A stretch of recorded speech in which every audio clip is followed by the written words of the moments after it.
I've been hiking solo for about 6 years now.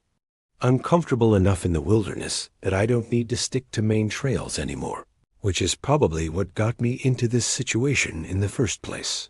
This happened last October in the Monongahela National Forest in West Virginia. I had driven up from Virginia for a long weekend, planning to hit some of the more remote sections that didn't see much traffic. The weather was perfect, mid-50s if I had to guess. Overcast, but not rainy. I was looking forward to some real solitude. I was maybe 4 hours into the hike when I reached what I can only describe as a gorge. It wasn't some massive canyon or anything, but it was deep enough, probably 30 or 40 feet down to a rocky bottom with a small creek running through it. Not a guaranteed death if you fell, but you'd definitely break something. And the walls looked impossible to climb with all that loose shale and overhang. There was this massive fallen oak wedged between both sides at a slight angle. It was pretty thick.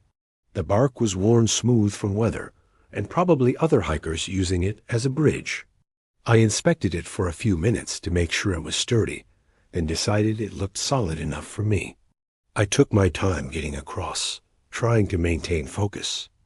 I safely reached the other side, and by the time I was back on solid ground, I realized I'd gotten a really nice adrenaline rush from the balancing act. But then I heard this rhythmic thunking sound behind me. I turned around, and there was a guy on the other side of the gorge, maybe 10 feet from where the tree met the bank. He was older, definitely in his 50s, wearing this ratty camo jacket and old-looking jeans. He also had a scraggly beard that made him kind of look like your stereotypical lumberjack. It took me a second to realize what he was holding. It was an axe. A full-size axe. Maybe he really was a lumberjack. But I couldn't think. I was still in shock at the sight of it.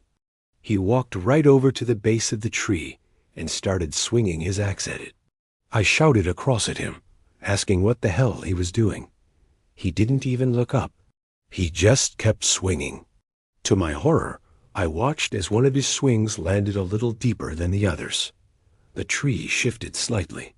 I yelled louder, telling him to stop and that I just crossed the gorge on that thing.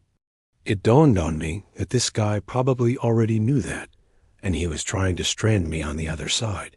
He didn't show any signs of stopping, so I yelled increasingly insulting things at him, stuff that didn't even make sense. I finally yelled that I'd need to cross back to the other side.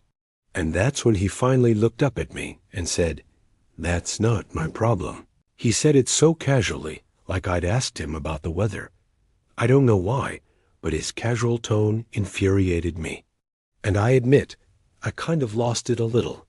I started full-on screaming at him. I said some nasty things, and in hindsight, that probably wasn't the brightest decision. I can't remember exactly what, but something I must have said hit a nerve because he stopped swinging the axe abruptly. He actually set it down on the ground before taking a few steps closer to the edge. I could see his face more clearly after that, and it was not a pleasant sight. His eyes were sunken and dark, almost like the skin around them was dark too, if that makes any sense. He leaned over the edge and told me something that I'll never forget. "I know these woods a lot better than you do." Something about the way he said it scared me. Not threatening exactly, but certain, like he was stating a fact I'd be stupid to argue with. We stared at each other for what felt like forever. Then he picked up the axe, turned around, and walked back into the trees. I didn't say anything after him. What was there to say? I stood there trying to process what had happened. The tree was still wedged in place, but I could tell it wasn't stable anymore. The edge on his side was splintered and cracked. I wanted to cross back to the other side right then and there, but there was no way. I was entrusting my weight to that tree now. I pulled out my phone, but it had 0 service. I decided to cut the hike short. I was mad for sure, but I was also genuinely spooked. I think anyone else in my position would have been too. Something about that encounter felt wrong in a way I couldn't articulate. I started walking downstream, figuring I'd find another crossing, and it would take me back in the direction I'd come from anyway. But I was dead wrong. I walked for what must have been an hour, and the gorge only got deeper. I was pretty sure the gap was widening too. I kept thinking I'd find a spot where I could cross, but every turn just revealed more impossible terrain. To make matters worse, the sun was starting to drop. I was beginning to panic. It was getting dark, and I was miles from my car in the opposite direction I needed to go. I started seriously considering whether I'd have to climb down into the gorge and back out, as insane as that seemed. Just then, I stumbled on what looked like a campsite. It was sitting in this little clearing with a fire pit that looked recently used.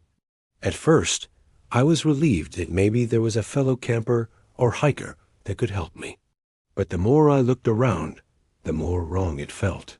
I realized that there were these carvings on the surrounding trees. Not like initials or anything recognizable, just these deep gouges and symbols.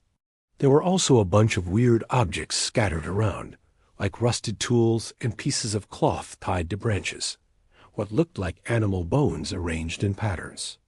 It was freaky. As soon as I saw that stuff, I basically hightailed it out of there. I was about twice as scared as I had been 2 minutes ago, which was saying something.